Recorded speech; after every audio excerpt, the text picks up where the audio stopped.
It's the Security Weekly News, and it's episode 432. Creepy numbers. Uh-oh. You know me in numbers. It's not a Fibonacci number, and it's not a prime number, but it's like a sequential number in reverse. That probably means something bad's about to happen, or something good. I don't know. Maybe when it was 234, it was good. I don't know. Anyway, I'm Doug White, and this is the Security Weekly News. Yeah, it's episode 432. Welcome to the week of 17 November 2024. We got DeGoogled, Hammerbarn, Blofeld, VMware, DeepData, SafePay, Josh, Marpet, and more on the Security Weekly News. This is a Security Weekly production for security professionals by security professionals. Please visit securityweekly.com/subscribe to subscribe to all the shows on our network. We interrupt our program to bring you this important message. It's the show that keeps you up to date on the latest security news twice a week. Your trusted source for accurate security information and expert analysis. It's time for the Security Weekly News. ThreatLocker implements a least privileged approach to cybersecurity, blocking every executable unless specifically authorized by your team. This methodology mitigates ransomware, supply chain attacks, zero-day exploits, and ensures 24/7, 365.25 protection for your organization. To learn more about how ThreatLocker can help prevent known and unknown threats in your digital environment, safeguard your data and operations from threat actors, and align your organization with respected compliance frameworks, visit securityweekly.com/threatlocker. All right, from exile on the island of Elba, we're back, and it is the Security Weekly News. I'm Doug White, and welcome to the show. Don't forget to hit that like, subscribe, and leave a comment stuff, or no soup for you. Is that a dated reference? It might be dated. I don't know, or inappropriate. If you're offended, I'm sorry, retroactively back to the 80s. Yeah, whatever. Well, Broadcom, everybody's best friend, issued a warning yesterday that attackers are exploiting two vulnerabilities in VMware vCenter Server. One of those is a critical remote code execution flaw. Yeah, that's what everybody loves to hear, right? It's just like the CRCEF, the CRICF.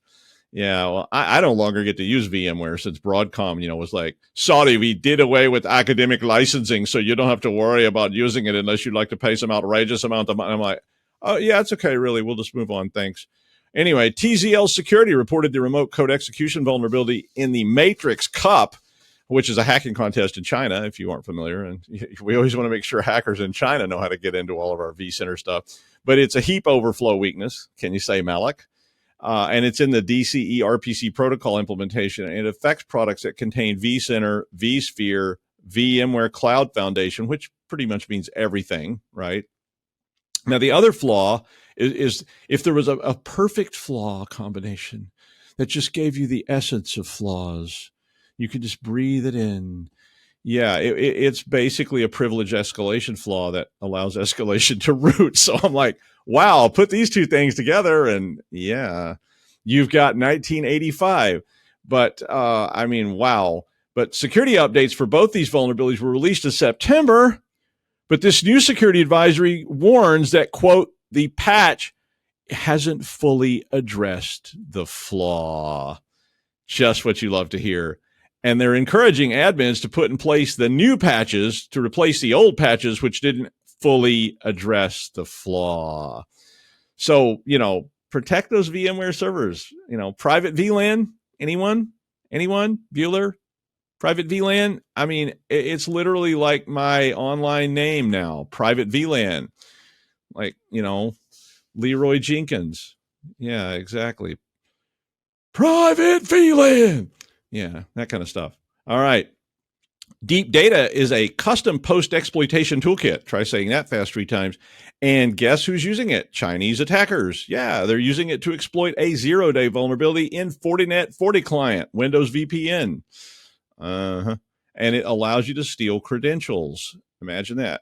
So this particular zero-day allows the attacker to dump the credentials out of memory. So once again, we got somebody storing those credentials up there in memory, and they're not protected. And so, the user logs in, And then this device just reaches into this literally sounds like that was how you used to break into old Windows machines. Remember that when all the credentials were stored on the hard drive, and if you just knew where they were stored, you could just go there and pull them right off with Linux.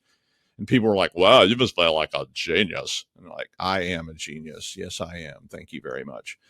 And they're like, "Wow, that's amazing." Anyway, Velexity reported that they discovered this flaw earlier this summer, and they reported it to Fortinet. But the issue's not well FortiFixed at this time. It doesn't even have a CVE number. It's kind of weird. So the attackers are being called Brazen Bamboo, which sounds like a pro wrestler. And they are known to use malware families that target Windows, Mac OS, iOS, and Android. So this is kind of a new venture for them. They use LightSpy, which is a multi-platform spyware that can keylog, grab credentials. And LightSpy is nasty. Anything that has keylogging in it just terrifies me. But it can also grab credentials. It can monitor your communications. And they also use DeepPost, which is a malware that actually steals data from the device and ships it off to the command ship. DeepData then is a modular post-exploitation tool for Windows, which has plugins that allow you to, specifically target things for data theft. And guess what? DeepData has a FortiClient plugin, which exploits the 0-day, grabs all the usernames and passwords for your Fortinet appliance, and it grabs them out of memory, along with the VPN server information. Yeah, that's really when you was somebody grabbing up, right? It's just poof, and they got all your logins and usernames. And guess what? Once again, you didn't put it on a private VLAN so people can access your management interface on your FortiClient device. Now, if your FortiClient device is in a private VLAN, I've said this 8,647,328.5 times, because the 0.5 is this one, and you need a private VLAN on this stuff. Don't let people have access to your management. Come on. Huntress reported that a new and little-known cybercrime operation that uses Lockbit claimed 22 victims. Oldies but goodies.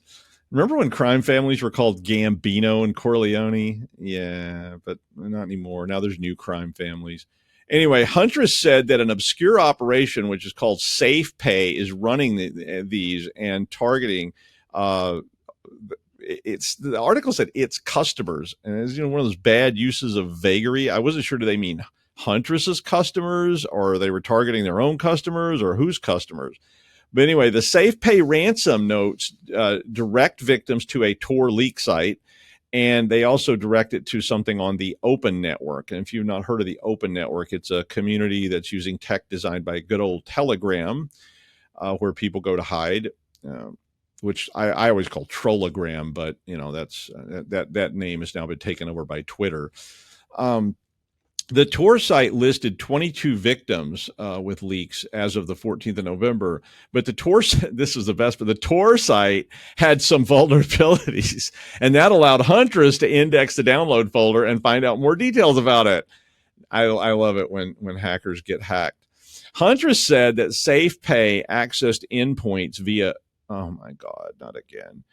RDP still, and managed to successfully extract and encrypt any information before anybody even detected it. Oh, we've got an RDP connection coming in from the People's Republic of China.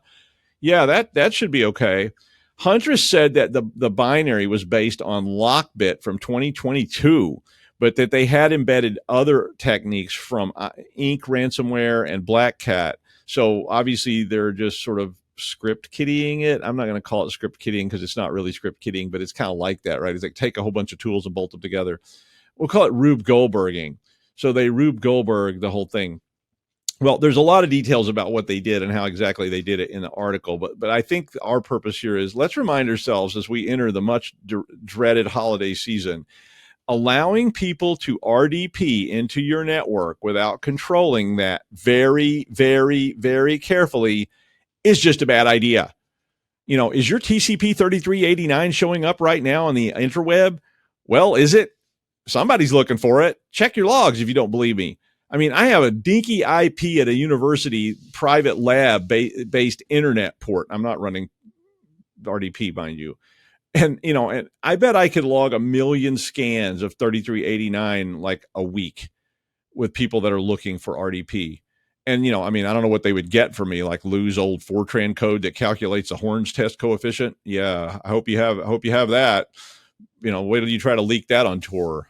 Boy, it'll be popular. But you have something they want, and they're looking. So if you're just pushing these 3389s out there, you're basically just juggling live hand grenades in a pool full of gasoline and, I don't know, old rusty metal pieces and broken glass. Naked. Yeah, I said it. It's 0 day today. It is 0 day today, right? 0 day today. Palo Alto said that customer devices could be under threat from an actively targeted critical security flaw. This one would allow for an authentication bypass on Pan OS appliances. And Pan OS is the main Palo Alto software. This flaw is rated 9.3 on CVSS and is designated as critical by Palo Alto. So, when the vendor says it's bad, usually it's the other way around, right? It's like 9.3, and then the vendor's like, yeah, but when Palo Alto says it's bad, it's bad.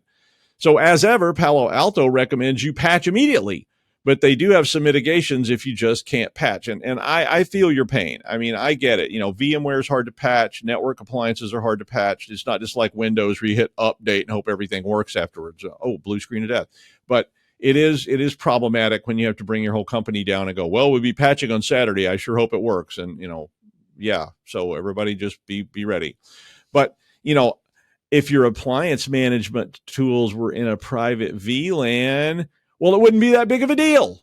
So it'd be hard to patch, but it wouldn't be such a big deal that you do patch because nobody can get to the damn thing. But if you just let any old IP to log into your appliances from the interweb, well, send me your name and IP address and I'll come abuse you. It might be amusing. I'm a virtual networking dominatrix, you pathetic worms. I have a cat of nine tails made out of Cisco network cables. Those baby blue ones? Yeah, that's right, you pigs. Grovel before Zod. I'm wrapped in bubble wrap from Cisco. Okay, I'm sorry. Did I say all that out loud? Okay, well, anyway, look, restrict access to your management interfaces, please, and RDP, which is another kind of management. Or Krampus is going to come for you on Yule or Yule. I don't know how you say that. Yeah. Sorry, Norwegian friends and Scandinavian and Danish friends and Finnish friends and everybody else that's into Norse gods.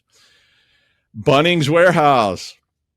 If you're in the U.S., you probably haven't heard of it. Well, you might have heard of it, or you probably have some relationship to it. It's an Australian hardware chain that is in Bluey, only in Bluey, which is a popular kids cartoon. If you don't know what that is, it's called Hammerbarn, which is really, really, I really like that name, Hammerbarn, which sounds like a weird Norwegian death metal band or something. Hammerbarn. But anyway, does anybody want to bring me to Australia for a live show? I mean, so somebody should do that, right? Bring me and Josh and Aaron down there. We'll do a live show. Come on. I mean, you want to. I saw an ad for Black Hat Singapore yesterday, and I guess my invite and free tickets, is in the mail. I haven't shown up yet, but I'm waiting. I'm waiting, Black Hat, for my plane tickets. I'll be here, just sad, sitting at the airport, like another flight to Singapore is leaving, and I'm not on it. Anyway, Bunnings had a problem with the privacy commissioner in Australia, which found that Bunnings and if you read one side of it, it sounds really bad. Bunnings collected individuals' sensitive information without consent, failed to take reasonable steps to notify individuals that their personal information was being collected, and did not include required information in their privacy policy. Ooh, Hammerbarn, you have been bad. So the issue, well, here's what they were doing. Bunnings was using CCTV, that's closed circuit television, if you're like under the age of 50, to capture the faces of everyone who entered any of its 63 stores in Australia between November 2018 and November 2021. Now, Bunnings is appealing this decision because they said that the vast majority of people processed were, anytime you say stuff like this, though, it sounds bad, right? The vast majority of people processed were scanned and deleted in 0.00417 seconds. I'm like, are these Terminators? But anyway, 0.00417 seconds. And they were only using the scans to protect from violent and organized criminals. And they provided a whole bunch of videos and stuff of like, I guess, obnoxious shoppers pounding on clerks and stealing stuff and all this kind of stuff that we see all the time. So basically, they were looking for shoplifters, probably like professional shoplifters, which we have a lot of in the United States. That's why they have to lock up like razor blades, because apparently people steal that stuff. They scanned you, looked at the mugshot database, and if you weren't on the mugshot list, and they deleted your pics, kind of like stuff in the casinos where you can't go in anymore, like me and Aaron, and they're just like, nope, not you, thank you. But it sounds like overreach. But, where's an Australian attorney when you need one? They're always standing around on street corners eating Vegemite, and then you need one, and there's not one to be found. Privacy is very complicated. We all want it, but we don't want it for us, right? We want to be able to go in the Hammerbarn and not have people like attacking us or whatever. So yeah, I don't know. It's hard to talk about. Don't look at me. I'm hideous. Attackers managed to redirect a wire payment at iLearning Engines on Monday and stole $250,000. Now, iLearning Engines disclosed this to the SEC in the United States. They're required to do that now. And they said that the attacker accessed their environment and files, deleted some emails, and redirected a payment. Okay, well, if I have that much access, so what? Now, this company's based in Maryland and has a platform that uses AI to deliver personalized and automated learning, work automation, and a whole bunch of stuff. The old call up and get them to change the routing works pretty well. Hi, this is Supervisor D'Angelo, and I need you to change an account number on that payment. That works, right? As sad as it is, it actually does work. But if you're already in the system and you can access the payment system, well, you pretty much can it's over.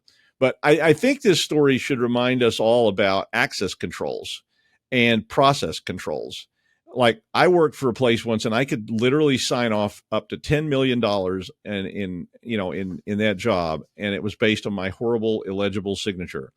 Now, they finally had to give me a seal, because since they based everything on this signature, I could not reproduce my signature 10 times in front of a handwriting expert. So they were like, well, you'll just have to use a seal because we can't validate your signature. I'm like, yeah, that's probably not a bad idea, because, people are all the time, at school going, oh, we based this on your signature. I'm like, do you even have a copy of my signature anywhere? I literally had this one time. Somebody was trying to add a class, and I scribbled something, and they called over and they were like, did you sign this? I'm like, why do you even have these stupid signatures? You don't know what they are. A student could just write Doug White on something. Oop, I shouldn't say all that. Students, you didn't hear that. Go back 10 seconds and delete that whole part. But anyway, you all make payments, and you probably do them electronically. So, who can make those payments? How much can any individual in your organization pay someone? And what controls are in place on that? Because you got both just straight up malevolence, where somebody's like, I hate my job, I'm transferring $1 million into my account in the Caymans. And you've got hackers working hard to get this done. I saw stuff where some person in accounting could just redirect millions of dollars by whiting out a number on a form. Do they still make whiteout? I don't know. But being able to change a virtual field in a document is easy. It's even easy to get somebody in your company to do it. So it might be time for you to put some review on that, to think, how does this flow work? Because you could lose a lot of money here. What is the amount of money you're willing to lose? 10 million, a million, 250,000, $50? Well, if you tell me, I can approve up to $50 without supervision, I still may approve that $50 5,000 times via a Python script. That would work, right? I still get my $250,000. So you might want to put this kind of thing on your, annual review list for access controls and such. Really. Well, in the big book of Bond villains, and I'm sure at some point Blofeld cut an undersea cable. Come on, it's James Bond. Scuba suits, wetsuits that somehow don't damage your perfect tuxedo underneath them when you peel them off on the beach.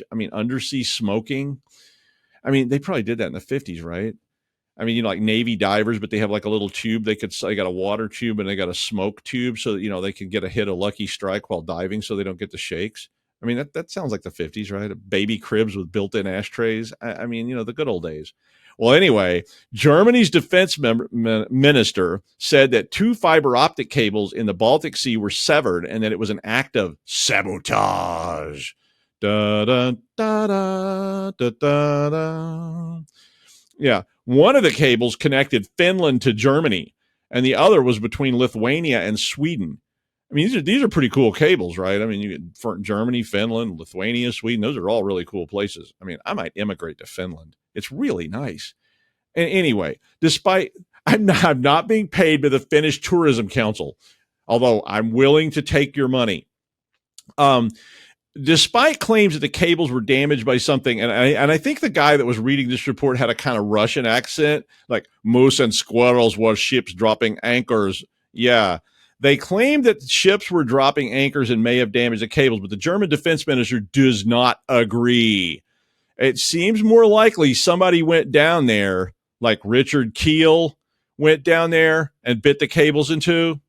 Richard Keel, Jaws. James Bond, come on. Well, my point is, it's never a bad time for you, even if you're going, I don't live in Lithuania or Sweden, but it's never a bad time for you to think about this in terms of where are you really dependent on something? Like, is there one fiber optic cable from your building to, I don't know, say the next hop? And if a wolverine eats that cable, you're down for God knows how long. I'm not even making that up. That actually happened. We had to chase down, find the wolverine, had this anti-wolverine guy come out. And you don't think there is such a thing, but there's a guy you can call. Like, are you Mr. Wolverine? Oh, yes, we are. You got a wolverine you won't remove? Yeah, is this humane? They're like, you bet, buddy. It's definitely humane. No way we're going to bring it home and eat it. Not one chance. But I mean, my point is, where are you dependent on things like this, like in critical infrastructure, things that you think, well, we don't have to worry about that. And then it goes down and then you're screwed. So what's your backup plan? Now, you could hire me to be your paranoid if you like. I mean, I love to come out and just be Mr. Paranoid. Like, what if that wall fell down? Like the whole dining room. Oh, that would be bad. But, you know, especially if you're in Finland, if you want to hire me in Finland. Anyway, I know it's close to Russia, but they got reindeer, they got snow, they got skis, they got snowshoeing, snowmobiling, great food. Everybody's nice. But somebody did say something about you might want to come in the winter first. I don't know. We'll see. Well, if there is a person who could dive deep, cut a cable in two, all the while changing a diaper, smoking a Lucky Strike, and mixing up a perfect martini and wearing a perfect tuxedo, that person would probably be professional multitasker, professional multitasker, Josh Marpet. Hi, Josh. Hey, Doc. The fact that you're going off about Finland and, you know, it's interesting places. And I'm like, oh, I didn't know you liked those kinds of porn. But anyway, okay. So, what is Finnish porn? I'm afraid to look that up. Don't go to Urban Dictionary with that. Please don't. Dear God, it's probably terrifying. Yeah, I have no idea. But I bet it involves snow. Reindeer. Reindeer and snow, yeah. Ooh, there's a Santa figure in there somewhere. But anyway. That could be a very personalized niche. No, don't. Just don't. Oh, God. You know rule 34 and 35. Don't make me go down that pathway. Anyway. Okay. So I have an interesting article. Oh God, please, thank you. Eye bleach, brain bleach. So I picked an interesting article for today that made me giggle hysterically, and not actually joking. I was howling with laughter. The article is from the Volok conspiracy, and it's about AI and deepfake and badly using them. So, okay. So the basics are that in Minnesota, there's now, they're putting forward a law stating that it's illegal to use deep fakes to influence elections. Okay. That actually, I'm good with that. Okay. I don't like deep fakes being used to make people say things they didn't actually say or whatever. Okay. I get that. That's a great idea. How are you going to enforce that? We'll see. But anyway, under First Amendment grounds that I can use a deep fake to say anything I want because it's my First Amendment right to do so and government can't force me not to. There are limits, but anyway, there was a set of people that put a countersuit or a lawsuit in place to block that law, right? And so they put extremely detailed arguments and discussions of why this law is wrong. They went through all First Amendment stuff and what deepfake is and all kinds of some very good information. There's only one problem.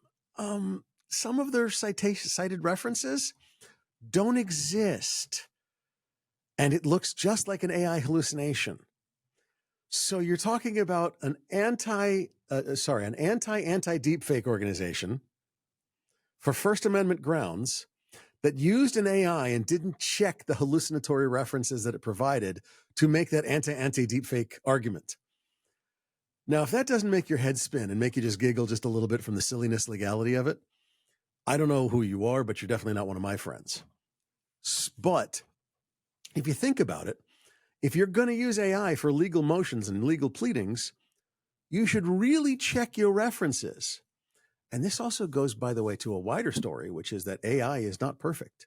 And as much as they're starting to use AI, and I've been reading in Reddit layoffs and a couple of other places that they're starting to use AI to do massive layoffs in various departments, technical support departments, customer service departments, things like that. Apparently very easy to lay off from and replace with an AI. Well, you better be careful, because if you don't do peer review, if you don't do error checking, if you don't actually check that your data that you use to train the AI and that you use to answer the questions has at least the minimized bias and isn't performing hallucinatory actions, you're going to get this kind of thing. And you really, really, really shouldn't do it when the judge has the power of, well, at least contempt of court over you. Okay? So in one sense, this is hilarious that a legal team used AI to make anti-deepfake and anti-AI arguments, or anti-deepfake arguments, and that they didn't perform basic peer review. And in another sense, this is a much wider story. We are going to see the consequences and ramifications of using AI in our society over the next couple of years. And right now, we have very little technical controls over it, and legal, procedural, and process controls are all we have. Is that enough to control against human and AI stupidity? My answer is no, hell no, oh God, no. It's going to be a problem. The ramifications of using this stuff, using AI liberally, sprinkling it on everything, because it's magic, right? I mean, it's just magic. It's just magic. This is this generation's version of FM. If you don't know what FM is, it stands for fucking magic. Okay? Back in the day, it was, hey, we'll put a computer in there. It'll take care of everything. Now it's, let's add AI to it. It'll take care of everything. No, it won't. Not unless you program it right, not unless you build it right, not unless you architect it right, not unless you plan ahead. Okay? And so the point here is that realistically, if we use AI as indiscriminately as we are doing, we are going to see massive downgrades and deleterious effects in our society and in our businesses. And if we don't metric them, we won't even know that we're screwing up, as the lawyers apparently didn't in this article. Back to you, Doug. All right. Thanks, Josh. I do agree with all that. I think the coming storm is complicated, and I think most of us aren't ready to deal with it. I mean, I love the AI tools that I have, but at the same time, I don't really necessarily need AI in my car. It seems like AI is showing up all the places where I don't want it, and not showing up in places where I do want it. You know, I mean, but it's showing up everywhere at this point, even when it's not. It's just kind of one of those, it's one of those marketing things where you got to have if you don't have AI on the box somewhere, nobody's going to buy it. So when people are going in and buying, I need a dumb switch, 8 ports. It is AI enabled, correct? Like, of course it is. Yes, the AI is managing that. You know. I mean, I remember other stuff like that too, and it's just ridiculous. I keep referencing this, but remember the iced tea company that put blockchain in their name during the same thing, cryptocurrency craze? The same thing. Their stock went up 400%. It's exactly the same thing as today. No, it really is. It was kind of like when they started changing the name of all these companies to healthy, or fat free, and it's like, how are these pizza bites fat free? I looked on the list of ingredients, and the first ingredient is lard, and they're like, oh, they're not fat free. The company name is just fat free. Like, what? I mean, they were really doing that. I mean, and they were doing that with blockchain. They're doing it with AI, and I mean, I could easily come up with a product called AI enabled eggs. And they're like, how are the eggs AI enabled? Oh, no, that's just the name of the company, AI enabled eggs. There's no AI involved. I mean, come on, that would be ridiculous. But hey, that's where Terminators come from, right? Thank you, Josh. And finally, Google de-Googled, un-Googled, re-Googled. I have no idea. But anyway, this just came out, and the U.S. Justice Department back in January filed a lawsuit against good old Google. They claimed, and it's a shocking claim, let me tell you, that Google, say it isn't so, had monopolized digital advertising technologies. No. Since then, endless hearings, lots of lawyers, this court, that court, We'll file it in Talladega County, circuit court. But everybody basically said the same thing. Yeah, it's an illegal monopoly. So based on this, Alphabet, who owns Google, I mean, it's really the same company, but they changed the name, right? I never did understand all that, but it used to be Google, then it was Alphabet, and now Alphabet, which is the same company as Google, actually owns Google. It sounded really creepy, incestuous to me, but regardless, Alphabet may be forced by the U.S. government to sell Chrome. Dun, dun, dun. I mean, what would you even sell that for? We've sold Chrome to the Russians for $100 trillion. But Chrome is a browser that's used by 3.4 billion with a B people worldwide. Microsoft's browser Edge is also used by 3.4 billion people, but only once to install Chrome. Yeah. But the Justice Department is also set to recommend that Google has to uncouple. I love legal language, uncoupling. Uncouple the Google. You're going to uncouple that Google. De-Google it. That's all I can tell you. They're going to uncouple the Android smartphone operating system from all the other products embedded in it, which includes Search and Google Play Mobile App Store, which are all sold as one big fancy bundle. Google, of course, said the government was overstepping its boundaries, and they got a lot of money. So I don't know. Everybody get out your money shovels and start slinging it, because that's how it gets resolved, right? Whoever pours the most money on the fire wins. Yeah, I don't know. I mean, I guess we'll see. I mean, personally, there's plenty of monopolies around. Yeah, like just try changing who picks up your trash or, your cable service or any of those things. And it's like, oh, yeah, we don't provide service for your area. Sorry, that's all Glenn's thing. Like we were doing that with our trash pickup, and I was like, could I get somebody else because you guys suck? And they're like, oh, yeah, nobody's allowed to go in there. I'm like, isn't that illegal? They're like, oh, no, I mean, they are allowed to go in there. They just won't go in there. Yeah, that kind of thing. But, I mean, the government really hates Google, though. I'm sorry. I'm sorry, Alphabet. They hate Alphabet. Or maybe that article said the government really hates the alphabet. Anymore, it's hard to tell. Anyway, that's the news. Thank you, Josh, and I will see you next time on the Security Weekly News.